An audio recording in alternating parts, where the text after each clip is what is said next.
I've been in the shop so much over the last week that I need a little bit of fresh air, nature, and maybe a few campfires and some sunrises and sunsets out here in the mountains. So that's what we're going to do this week. And at the end of this video, I'm going to answer a question that a lot of van lifers really don't talk about. Today is just a nice, calm, easy video. I don't think we're going to go up there. A little too dark outside to be backing down some long, windy, steep road. Whoa, a little close to the side there, bro. Just trying to find a little camp spot out here tonight.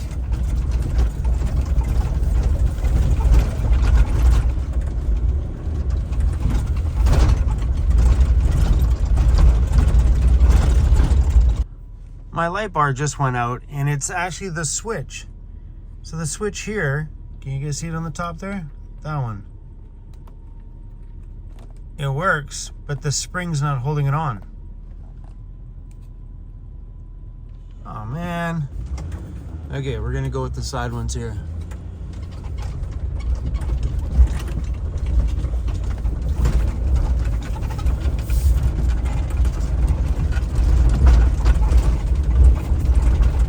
Hope this road's okay.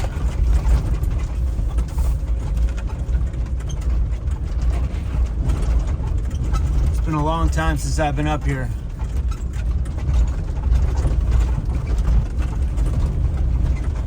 This is definitely one I do not want to back down.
Really? The only thing on the ground is one pair of shoes? I'm rather impressed. Here's the big test. Look what stayed there. All those rough roads and that little strap on my DJ controller works. If you missed that video the other day, Jay, the guy who was over at the shop doing the electrical work in the ambo, did this little snap system. So he put a snap on one side, and this one's actually secured to the top. Pulls over, snaps in, and this one here just snaps around the corner, and that totally stayed there. Jay, thank you. Let's turn on that Starlink and see if we can get a connection out here. Okay, says we're connected. But that means we're just connected to that box. So let's see if we're actually connected. Little buddy. Sleepy bro. You're sleepy buddy.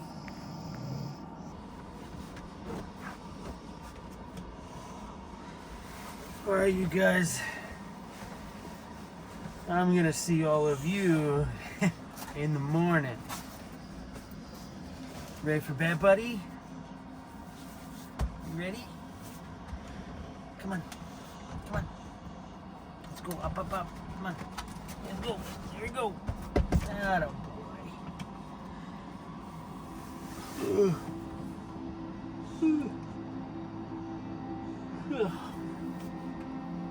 Okay.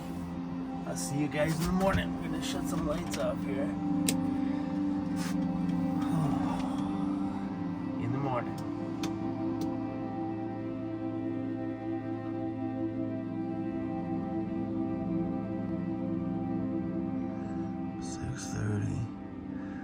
Wow, that sleep felt really, really good last night.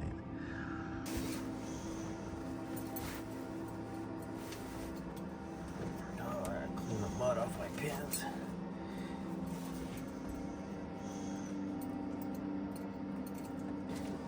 All this mud across my pants is from the very bottom of my door. From all the mud from the road. As soon as you lean against the door, you lean against the side of the frame, the van body, and you get all that stuff on you.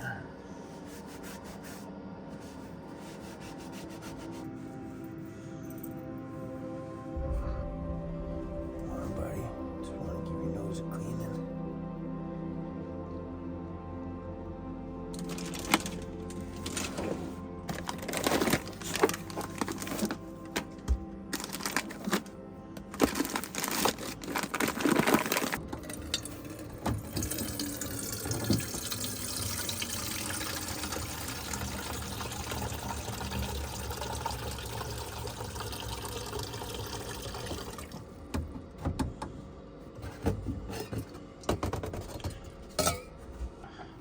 Everything I did here to reduce the noise fully worked, and thanks to our subscriber, you're not gonna get attacked by the table or the DJ controller anymore. You say thank you to Jay. You say thanks, Jay. You saved me. You saved me from the great attack. I really love it that I have all of you in front of me to watch my life unfold, and that goes with every aspect of my van life, because there's sometimes I get lazy on not wanting to find a better way to fix things. I'm like, I just throw it back, and then I got caught up with other things and I forget about these things coming out until they come out again. I'm like, I gotta fix that. I shove them back in, and then when I get a moment of a day, I do a band-aid on that, and then I love it that you guys are here giving me suggestions, is what I'm trying to say. You're always helping me out with everything along the way. And I know some of these suggestions that I see in the comments and stuff, or I get in emails from you guys, are from people that don't live in van life. They're just creative people at home saying, Chrome, I know exactly what's going to fix that for you. And so I want to thank you guys for all your constant input. And also to Jay for coming over to my shop to work on the ambulance the other day and brought all the stuff with you to fix my thing because you were tired of watching that thing fall out. He's like, I'm tired of it, dude. I'm tired of it. We're going to fix that today. And I love that. Believe it or not, this suggestion here was actually brought up by quite a few people. I've been reading through emails recently, and some people have drawn up some diagrams and stuff on how to fix that. I want to thank you guys for all taking the time. It was totally cool to see you guys trying to take care of me, and I absolutely love that. Anyway, making coffee here this morning. We could probably turn that heater off. It's a little warm in here. What are we at? 20 degrees, 20.6. My battery on the outside one's dead, but 20 degrees, nice and cozy. Did I make the bed around you?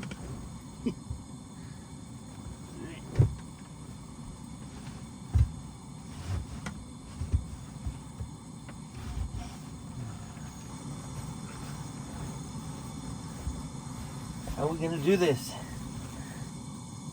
Yeah, we're gonna do this. I'd like to make the bed. Can we come over here? Can we come over here? Rosie. Come on. Come on. That's not what I meant, bro.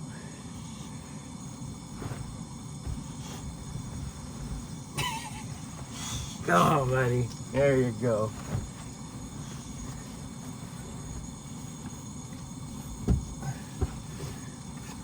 It's hard enough to make the bed in here as it is.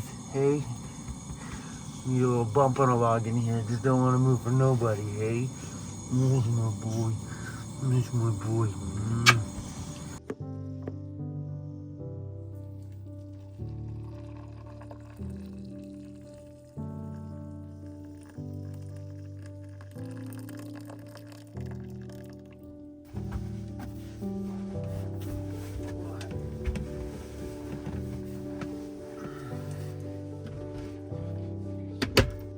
There, you undo the snap. It's got a little pulley thing on here too, and that's it. Now my desk is unleashed. I really am glad I did do the foam idea first though, by putting that layer of foam, because now the desk fits a lot tighter. Putting that little strip of foam in there made my desk sit tighter, which is perfect. And I'm also glad that I did the foam underneath here too, because that actually holds my DJ controller quite well. This just keeps it from ever coming out, which is pretty darn epic. Okay. I have a great big pile of questions on my laptop, like a lot of them.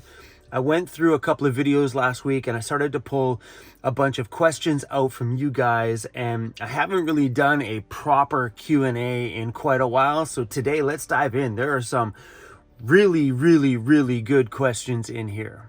I'm going to start off with a really important one. Anyway, I got to edit this morning too, so let me at least get that set up, and maybe we'll do this through a voiceover.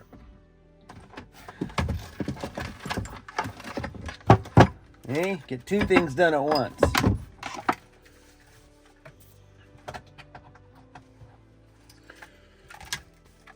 My voiceover gear, this is an Apollo Twin X. I use this for doing all my voiceovers. I need two hands for this. Apollo Twin X, amazing device. My microphone that I use for doing all of my voiceovers is one of my favorite studio mics of all time. This is the Shure SM7B. This was actually Michael Jackson's, the mic he used, I think was on the Thriller album. I think he recorded fully on this mic. It is an incredibly beautiful microphone. I used to have this in my recording studio when I did my old radio show.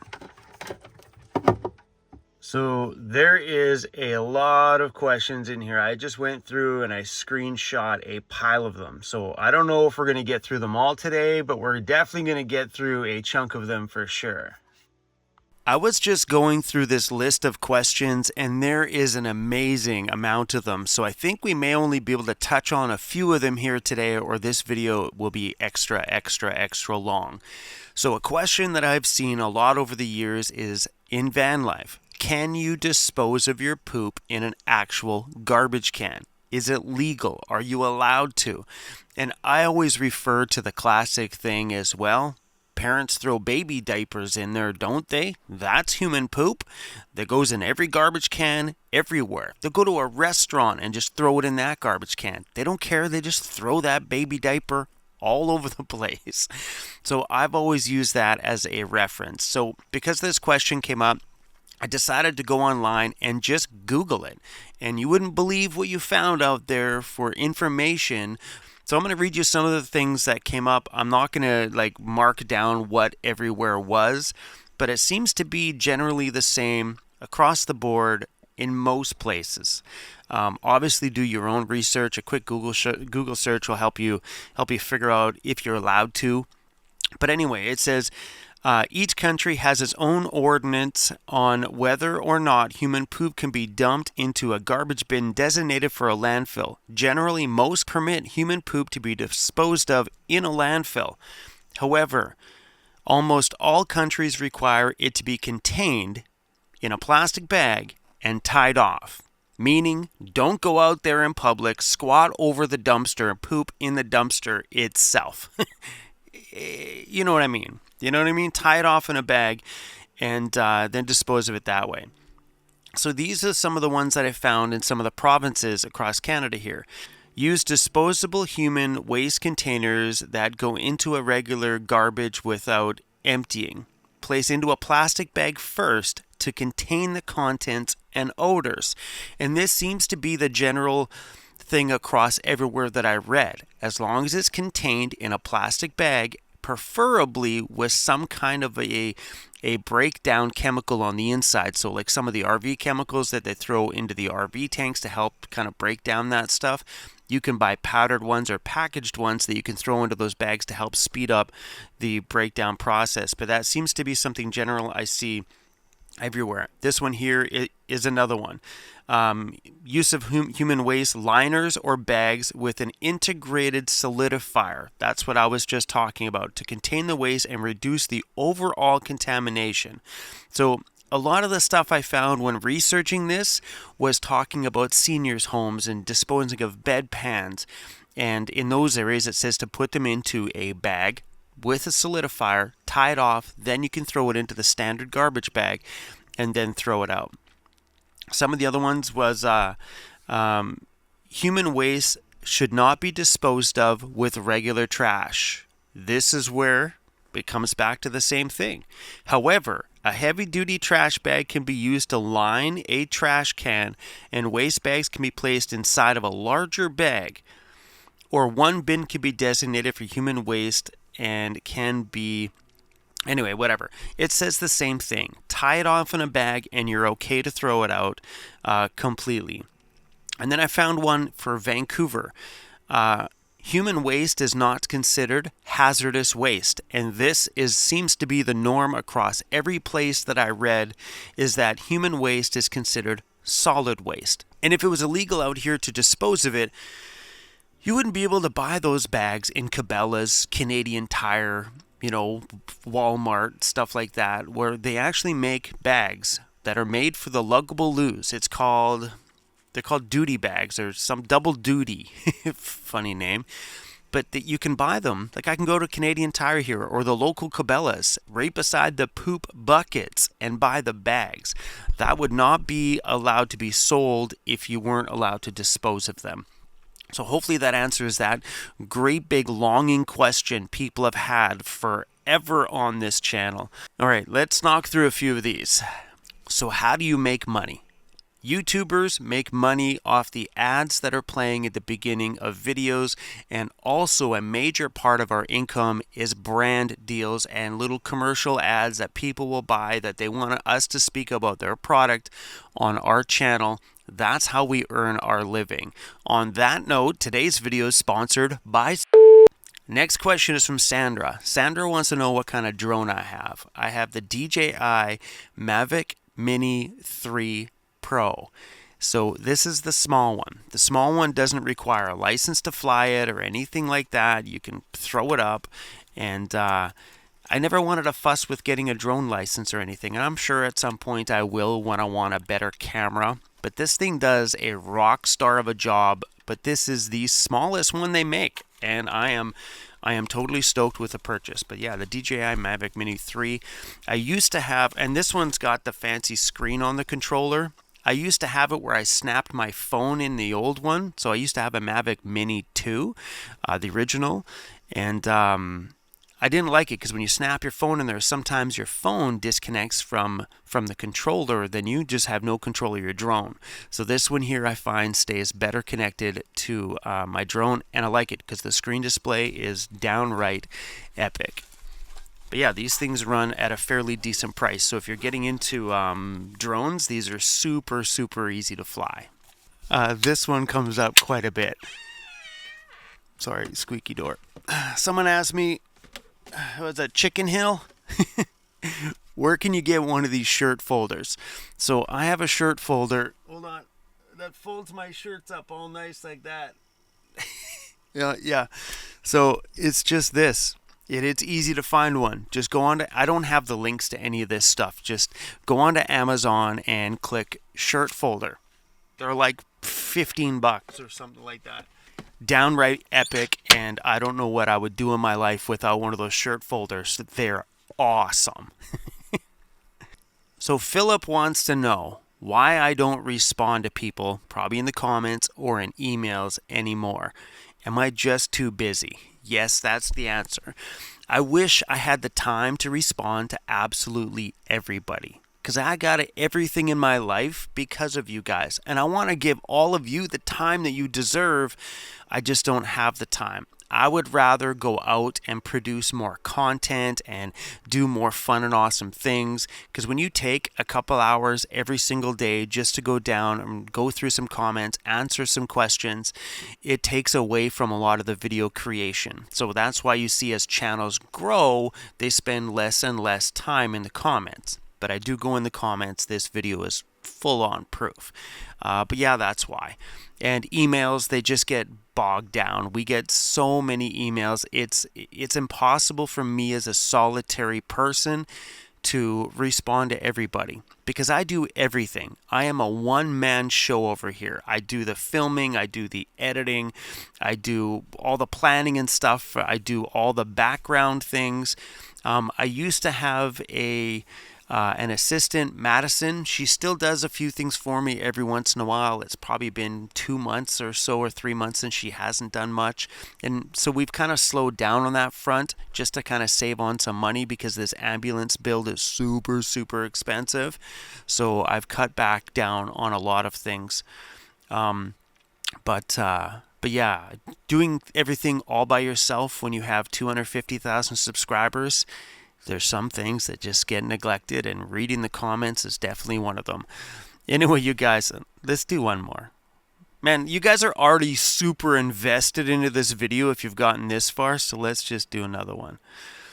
Do you watch movies on the monitors for sound? So inside of my van here, I have 2 Yamaha HS5 powered speakers, one there and one up front there. Really cool additions, and they're actually pretty power conscious. Those things pull, I think, around 60 or 100 watts at full volume. Otherwise, they just cruise at like 30, 40 watts or 50 watts. It's pretty awesome. But yeah, I do. I will plug my laptop into the little plug below my bed here, and I will play movies on my speakers. The only problem I have with that is that one is farther away from my head here. So in some ways, I think when I have a chance to rethink my build in the ambulance, I may put a little home theater system in there where my laptop plugs in. Wherever my laptop sits, I have 2 speakers pointed right at me from the front. Where this one here, I get tons of volume there because it's right beside my head, and the other one, well, is way over there. Still pretty cool though, can't complain. You're in a vehicle and you got this, it's so awesome. Anyway guys, thanks for watching. The sun just came up, so I'm going to get out here and enjoy my day. So thanks for watching this little Q&A. I will talk to all of you guys on the next one. See ya. Okay, I have to go edit actually. Forget, I just lied to you. I was like, I'm going to go have some fun. No, I got all set up because I got a video to edit. Then I can go have some fun. So I'll see you guys back there on that video. See you soon.